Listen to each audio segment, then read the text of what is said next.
Olá, tudo bem? Eu sou Suzy Bonfim. E eu, Thelma Lorza. Estamos com você a partir de agora no O Londrinense Pod, o podcast do site olondrinense.com.br. Um espaço para especialistas em diversas áreas e convidados. Uma conversa direta com um conteúdo do seu interesse. Na edição de hoje, a gente conversa com a advogada trabalhista Bruna Baltazar de Paula. A Bruna divide com a Angelita Salvador a coluna Direito do Trabalho no site O Londrinense. E hoje a nossa conversa é justamente sobre direito do trabalho. Bruna, muito obrigada pela sua presença aqui com a gente.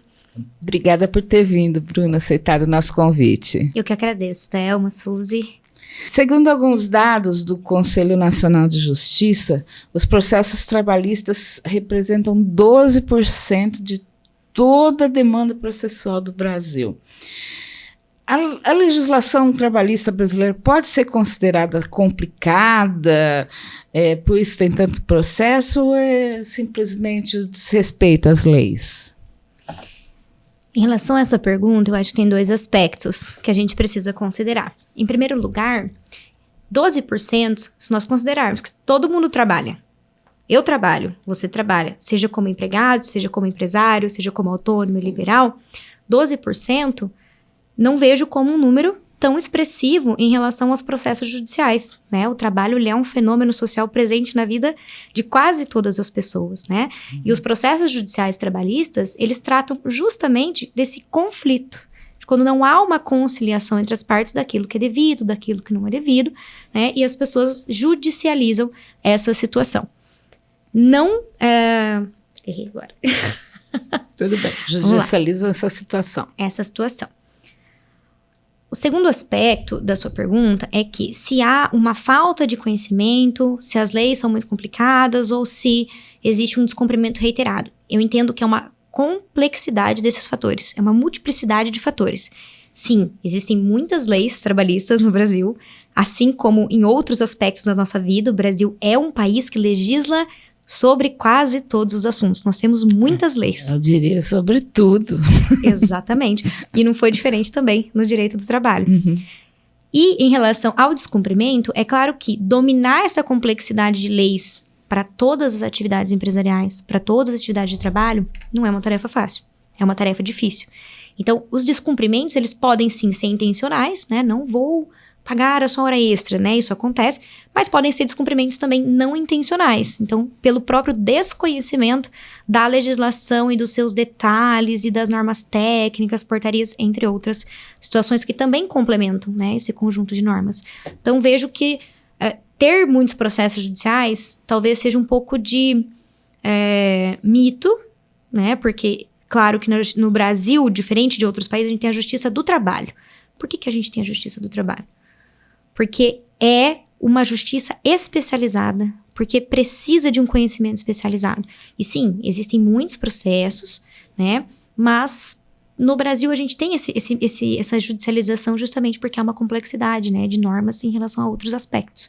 O que você considera mais complexo em relação e que leva a esses processos judiciais? Parte mais por parte do trabalhador ou parte mais do empregador? Quem é que está se complicando mais nesse sentido? A gente tem uma brincadeira no direito que a gente fala que aluno de direito e trabalhador do direito sempre responde assim: depende. Então, se alguém perguntar, depende. Mas assim, depende muito do caso concreto. Nós, né, nesse período de experiência, em outros casos de colegas também, nós vemos que existem as duas situações. Existem pessoas que levam demandas totalmente infundadas e existem pessoas que realmente tiveram seus direitos tolhidos, cerceados por algumas empresas, né, e precisam levar esses processos adiante. Precisa levar à Justiça do Trabalho, porque senão não vai ter nenhuma efetividade, nenhum recebimento. Então, é algo bastante multifacetado, né? Porque é tanta norma técnica, tanto detalhe, tanto... eu acho que deve dar uma certa confusão, tanto para o empregado quanto para o empregador, né? Concordo. E quais são as principais dificuldades que a maioria dos empregadores tem assim, que é o mais comum na justiça, que acaba sendo judicializado? O que nós vemos, assim, é o excesso de burocracia e documentação, principalmente depois, né, da vinda do e-social e da vigência do e-social. São muitas informações que têm que ser transmitidas, são muitos documentos que são exigidos. Então, por exemplo, na questão da jornada de trabalho, né, existem muitas formas de você cumprir essa jornada e todas elas exigem uma documentação específica. Então, um banco de horas, como é que funciona, quais são os requisitos de validade, né? Então, a gente vê esse tipo de situação. E a rainha da complicação, que é a área da saúde e segurança do trabalho. Hoje nós temos mais de 30 normas de saúde e segurança do trabalho, que são as famosas NRs. E hoje elas também estão dentro do e-social. Elas mudaram radicalmente em 2020, então mudaram todos os documentos de saúde e segurança. Então, a gente vê que é uma área assim, de bastante dificuldade de compreensão, de confusão, e é uma área que está sujeita a, assim como as outras demandas, né, mas está muito sujeita à fiscalização do Ministério do Trabalho, a procedimentos do Ministério Público do Trabalho e ações judiciais também. Então, não é só o judicial. Entendi. Também tem um aspecto administrativo. Então, essas duas situações, a questão da exigência de muitos documentos, essa complexidade de normas técnicas, então... Essa burocracia que atrapalha, então, a maior parte. E muitas vezes, sim. Por exemplo, a ausência de um documento pode levar a uma condenação. Vou dar um exemplo.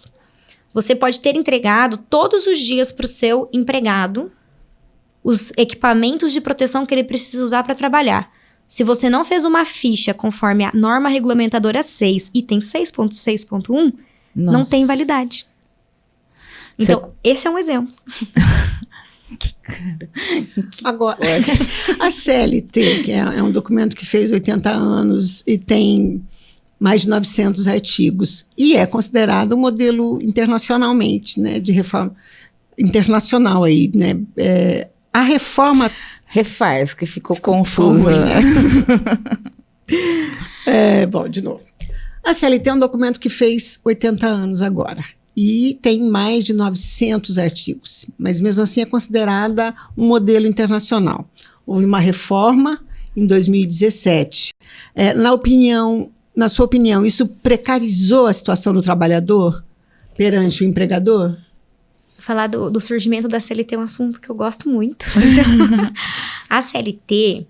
Quando ela surgiu, ela foi realmente... O nome dela é diferente, né? A gente tem o Código Civil, Código de Processo Civil. Por que a gente tem a consolidação? Consolidação das leis trabalhistas. Porque eram várias leis esparsas trabalhistas na época do governo do Getúlio Vargas. E aí foram colocados 5 juristas à época. E eles nada mais fizeram do que consolidaram as leis existentes. Juntaram tudo. Juntaram tudo. É isso. Por isso que é a consolidação das leis do trabalho. E sempre que a gente fala de alteração da CLT, a gente tem polêmicas, né? Porque a gente tem um lado e a gente tem o outro. E a gente tem ambos os interesses envolvidos na alteração da CLT. Empregados, né? Empregadores. E a CLT, não digo que ela não precisa de reforma. Ela é datada. Ela regula relações regulava de 1943. Então, a reforma trabalhista, quando ela se iniciou, era para alterar 7 artigos. Porém, muito rapidamente, tramitou-se no Congresso Nacional esse projeto para alterar mais de 100 artigos. Então, foi uma reforma muito profunda e, na época, gerou muita insegurança jurídica para todo mundo. Para advogado, para o empregado, para o empregador, para o autônomo, para o PJ, para todo mundo. 2 dias antes dela ser publicada, foi publicada a medida provisória 808. Então, 2 dias antes da reforma sair, saiu a reforma da reforma. Só que essa reforma da reforma não foi votada. Como ela não foi votada, nós voltamos ao texto inicial da reforma antes da reforma da reforma. Que zona! Essa foi a confusão, né, da época. Então, assim, todos nós profissionais trabalhávamos na época, empregados, trabalhadores, todos sentiram a insegurança. Foram ajuizadas mais de 35 ações no Supremo Tribunal Federal questionando a validade da reforma. Tem ações que já foram julgadas, tem ações que não foram. Então, 5 anos depois, o saldo, talvez ele não seja bem calculado. A gente teve alterações que foram importantes para quem atua no processo trabalhista. E aí nós tivemos alterações na área sindical. E na área sindical, que foi a situação da contribuição social obrigatória e o negociado sobre o legislado. E aí é uma situação bastante profunda, porque a gente tem uma situação prévia dos sindicatos no Brasil, né, que era confortável. E também uma situação de que alguns sindicatos são diferentes de outros, uns atuam, outros não atuam, enfim. Né, alguns concordaram, não concordaram. A questão é que tiraram só a contribuição, mas não fizeram nenhuma reforma no sistema. Então, também, num sentido de enfraquecer, né, talvez aí a luta dos sindicatos. Então, na questão individual, foram muitas as reformas. Na questão processual, entendo que elas foram bastante importantes. Exemplo, você entrava com uma ação trabalhista. Você não precisava colocar o valor. Era um valor estimado. Então, você entrava com uma ação de 40 mil e uma condenação de 500. Como é que você explica isso? Então, hoje, todos nós precisamos apresentar a estimativa, mera estimativa, nada, né? Uma estimativa de valores se você estiver entrando com uma ação, né? Representando o empregado. Então, para que a empresa também saiba qual que é a estimativa de pedido daquela parte, né? Então, esse, por exemplo, eu entendo que foi um ponto positivo. Mas a questão desses processos, eles, com essa mudança, eles estão tramitando mais rapidamente, estão sendo resolvidos mais rapidamente na justiça?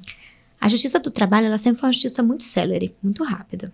A gente tem processos que andam bem rápido mesmo. Em comparação com a justiça comum. Com a justiça comum, né? Civil e criminal. Mas, assim, o maior impacto que nós vimos foi a diminuição de ações trabalhistas após a reforma. E o motivo disso foi que, após a reforma, foi introduzida a figura dos honorários de sucumbência. Ou seja, eu entrei com uma ação, se eu perder, eu preciso pagar a sucumbência para o advogado da empresa. Ou seja, só vai ter ação mesmo aquelas que estão devidamente comprovadas, que o empregador falhou. Exato. Acabou aquela coisa do empregado entrar Num ponto eu entendo que acabou. Em outro ponto, eu entendo que isso também gerou talvez uma temeridade da pessoa entrar com uma ação quando talvez ela não tenha, embora tenha acontecido, ela não tenha uma prova, alguma coisa nesse sentido. Mas, ano passado, o Supremo Tribunal Federal entendeu que se o empregado tiver um benefício, o benefício da justiça gratuita, ele não precisa pagar as custas do processo, então ele não precisa arcar com esse valor. E aí começou, então, a subir novamente o número das ações. Voltou de novo. Porque, assim, eu já vi casos, colegas meus até, não vou citar nome, mas que entraram na justiça contra o ex-empregador sem a mínima razão. Nós que estávamos lá, víamos que não era aquilo, acabaram ganhando. Ou seja, e sem provas, né? Era muito comum. Era muito comum. Então, acho que esse tipo de coisa, assim, até ajudou um pouco ajudou num sentido de que agora as ações teriam que ser realmente bem embasadas, né? Com provas, mas se está voltando... Até uma coisa interessante é que, além das ações em si, num processo trabalhista, a gente pode fazer vários pedidos. A gente não, porque a gente representa mais a parte empregadora, mas a pessoa pode trazer vários pedidos, né? Então, ela pode trazer hora extra, um FGTS, né? E vai fazendo aqueles pedidos. E o que nós sentimos também foi uma diminuição desses pedidos. Teve ação trabalhista antes da reforma, tinha 42 pedidos. Nossa. Então, muitos deles tinham fundamento, outros eram infundados. E cada um é julgado separadamente, né? Às vezes a pessoa tem direito a uma hora extra, mas não tem direito a um vale-alimentação. Então, era julgado separadamente. Então, além do número de ações, nós sentimos um enxugamento do número de pedidos nas ações. Então, por quê? Porque a sucumbência é por pedido. Então, se você fez um pedido e você perdeu aquele pedido, você precisa pagar a sucumbência sobre o pedido que você perdeu. Então, diminuíram, assim, drasticamente.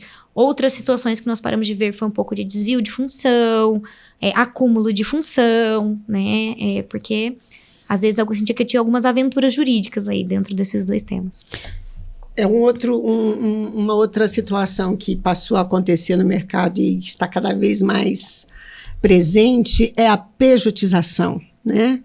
A pessoa tem que ser uma pessoa jurídica para ser contratada.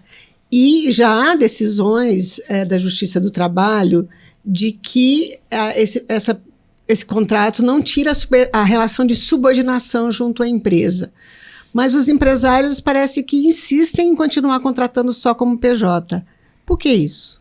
A gente fala que quando a figura jurídica, por exemplo, da PJ, né, é criada, o contrato de prestação de serviço, ela não tem uma tendenciosidade, mas as pessoas se apropriam das coisas para desvirtuá-las, né? Na verdade, assim, a contratação por PJ, ela tem que ser quando a empresa está contratando um prestador de serviços.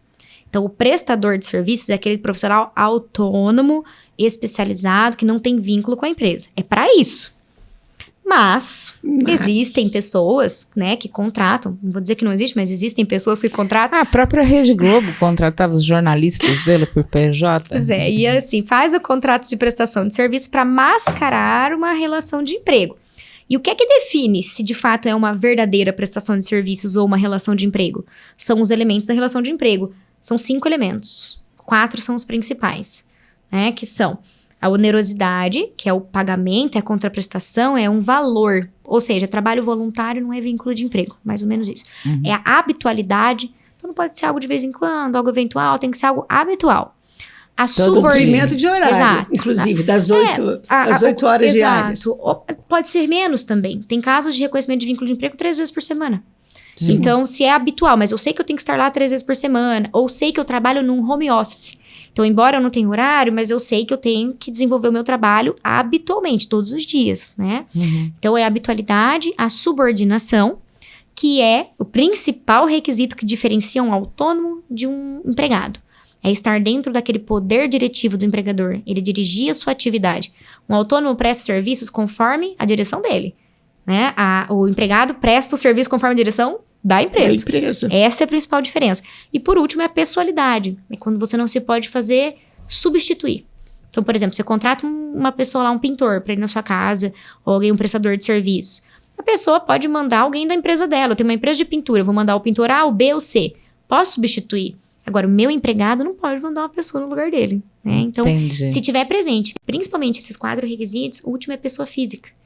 Então, justamente para não configurar a pessoa física, é que talvez tenha contratação aí equivocada pela pessoa jurídica. Mas se tiver reconhecido isso em juízo, aí o juiz, o que ele faz? Ele anula o contrato de prestação com a PJ e reconhece a relação de emprego. Mas os empresários continuam insistindo em fazer essa pejotização. Você tem percebido isso? Existem essas ações estão em tramitação. Tem muitas ações nesse sentido. É porque houve, não sei se foi uma interpretação equivocada, de que a partir da Lei 13.429, que foi a lei da terceirização, você poderia terceirizar qualquer atividade. De fato, hoje é possível você terceirizar as suas atividades, contratar pessoas jurídicas para prestar serviços da sua empresa.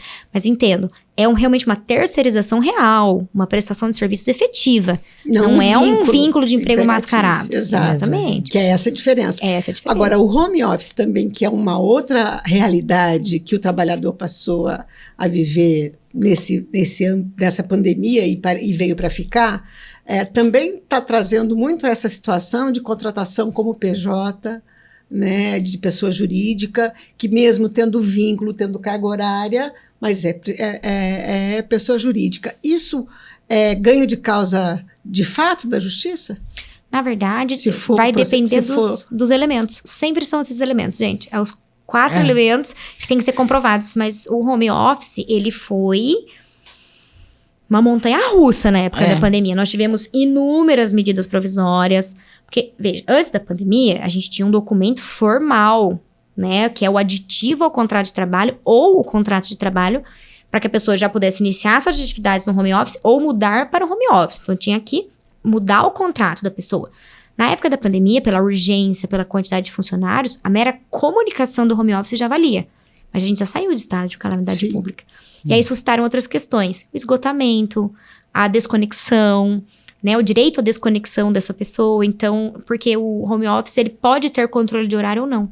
Né? Então, assim, suscitaram diversas questões. Dentre elas, a questão de, se tiver, de fato, diante de um vínculo de emprego, que são aqueles elementos, mesmo que seja home office, com certeza. Vou montar uma ação trabalhista contra você. Eu contra você. Ela me manda coisa de trabalho depois das 9 da Essa noite. aqui trabalha 24 horas, eu nunca vi. E trabalha em casa, o que é pior. Agora, Nessa questão, você sentiu que houveram mais processos nesse sentido por conta desse tipo de problema de home office? O esgotamento, as pessoas que estavam sendo acionadas fora do horário porque estavam em casa. Como é que está sendo isso judicialmente? No ano passado, a síndrome de burnout, que é a síndrome do esgotamento, ela foi reconhecida como uma doença do trabalho. Como uma doença ocupacional. Que beleza. Ela tem que necessariamente ter relações com aquele trabalho, né? Porque o esgotamento, ele pode ter outras fontes. Então, tem que ser relacionado ao desenvolvimento daquele trabalho. Mas sim, ela foi reconhecida como uma doença do trabalho. E é importante justamente esse movimento das empresas de perceber as condições de trabalho e a saúde mental dos empregados. Então, tem empresas, por exemplo, que já instituíram programas de apoio emocional, né, programas de acolhimento, canal de ouvidoria, para que os empregados, as empresas maiores, né, mas para que eles possam levar essas demandas. Existem empresas que têm programa de saúde mental dentro da empresa. Mas, Bruna, assim, no home office, vamos continuando no exemplo, tá. Eu preciso de trabalho. Aí eu sou contratada para um home office. Eu não tenho consciência de todos os direitos que eu preciso em relação, né, que eu tenho direito nessa relação. Como é que eu faço? Para provar? Como é que eu faço ao aceitar um emprego, para entender exatamente quais os direitos que eu tenho e não correr o risco de estar sendo explorada pelo empregador? Olha, você está querendo... Eu vou prender você, eu vou processar você. Na verdade, eu acho que a consulta com o advogado trabalhista, do empregado e do empregador, para as duas partes são importantes. Como eu falei, é um conjunto de normas, as normas são complexas, tem muitos detalhes, tem burocracia para os dois lados, tem, por exemplo, desconhecimentos. Já recebi, ontem eu recebi uma dúvida, né, de uma colega. Olha, minha empresa não está pagando meu vale transporte. Eu achei isso um absurdo. Falei, você usa o transporte público? Não. Falei, então, mas o vale transporte é só para quem utiliza o transporte público. Eu achei que era para todo mundo. Então, assim, é um desconhecimento da prática ali do dia a dia, mas que é desconhecimento mesmo. Uhum. Então, assim, é a conversa com o advogado. Mas carga horária e remuneração, isso tudo tem que estar muito claro nessa relação, principalmente do home office. O home office, ele não necessariamente tem carga horária. Porque ele é uma função que, se ele for desenvolvida longe das vistas do empregador, o empregador não tem como controlar esse horário. Claro que hoje, com os meios tecnológicos, muitos juízes vêm decidindo que se tinha como controlar o horário, deveria ter controlado o horário. Mas muitos home office, então, a pessoa que não tem controle de horário, ela também não tem direito a hora extra. Tem algumas funções que não tem, né? Que é o trabalho externo, o home office e o gerente, né? Então, essas funções a própria CLT dispensa. Para encerrar, Bruna, você estava me falando sobre a questão da MEI, da microempresa, que você e a Angelita estão com o projeto de atender essas micro e pequenas, MEIs e micros. Como que funciona esse projeto? Thelma, nós verificamos que justamente são os pequenos empreendedores que talvez tenham mais essa necessidade de auxílio no momento de constituir a sua pessoa jurídica, de qual é a melhor sociedade, e não só na área trabalhista. Na área civil, na área de contratos, na área trabalhista. Então, são as pessoas que precisam mais dessa compreensão. Então, nós fornecemos serviço jurídico de apoio a essa, até mesmo antes da pessoa prestar, né, consolidar a sua pessoa jurídica, para entender qual que é a melhor forma adequada, se é realmente uma microempresa, se é uma sociedade limitada, se vai ser uma sociedade unipessoal, né, entre outras possibilidades, se é um MEI, porque o MEI tem aquele teto, né, do faturamento. Então, mesmo antes da Constituição, mas depois da Constituição também. Por exemplo, o MEI, o microempresário, eles têm várias situações diferenciadas na área de saúde e segurança do trabalho. A gente vê algumas microempresas cumprindo normas que eles não precisariam cumprir, tendo gastos que não precisam. Então, esse respaldo diferenciado é bem importante. Então, a nossa ideia é fazer um atendimento global antes e durante o exercício ali, né, das suas atividades como empreendedor. Legal. Bom saber. A gente vai precisar. Nós vamos precisar. E o MEI tem sido uma figura que ganhou muita projeção, principalmente em função da pandemia, né? Então, é um mercado com muito trabalho para vocês. E assim, está crescendo, né? Com a melhoria da economia, o MEI logo pode ter que virar um pequeno... O MEI verdadeiro, né? Eu não... O PJ. É verdade. Eu prefiro que seja nesse sentido. Mas é nesse né? sentido mesmo. É aquela pessoa que precisa constituir a sua pessoa jurídica para desenvolver a sua atividade, porque essa confusão do pessoal com o profissional não é bom a longo prazo. A pessoa tem uma confusão patrimonial. O dinheiro dela é o dinheiro dela, ou da empresa, né? Então, entender que o meu pessoal é separado do meu profissional e constituir a sua empresa para desenvolver a sua atividade profissional é o caminho mais interessante. Até mesmo pessoas que prestam serviço de diária, né? Estão constituindo a pessoa jurídica para separar essa renda, né? É interessante isso. E isso é necessário, porque senão as coisas não andam. Obrigada, Bruna, pela sua participação. Pena que a Angelita, por causa de questões de saúde, não pôde vir, mas numa próxima virão as duas e a gente tem muita coisa para conversar ainda, né? Muito obrigada. Eu que agradeço, gente. Obrigada mesmo pelo convite e pela oportunidade. A gente que agradece, Bruna. A gente te espera para uma próxima vez, você e a Angelita, viu? Combinado. A gente fica por aqui. Acesse olondrinense.com.br.